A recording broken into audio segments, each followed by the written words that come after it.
Well, the city of Chicago just got a little less free thanks to Mayor Rahm Emanuel.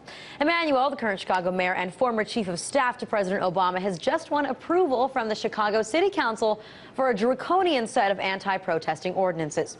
The reason here is to prepare the city for the onslaught of really scary international protesters that are going to flood in for the G8 and NATO summits scheduled to take place this spring in Chicago. Or as the police chief describes them, quote, people who travel around the world as professional anarchists and rioters and a bunch of wild anti-globalist anarchists. Now, of course, the politicians in Chicago chose to conjure up images of the wild anarchist protesters of yore and not the peaceful Occupy Chicago protesters that will also be at the summit. But Emanuel is really just taking a page out of the playbook of many cities before him, drumming up fear to make him grab for power. And grab he did. You see, the ordinances passed this week grant Emanuel sweeping new powers, including his own little army.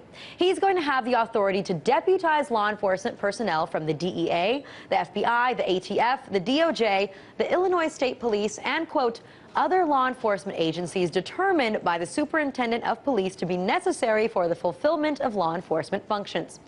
Now, that last part is pretty vague.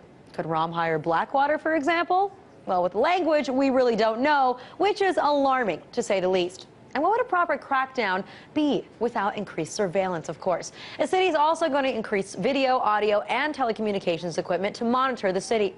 They'll also increase the minimum fine for resisting arrest from $50 to $200. But the kicker is that they make sure to throw that in for the purpose of this ordinance, where the definition of resist will mean passive as well as active.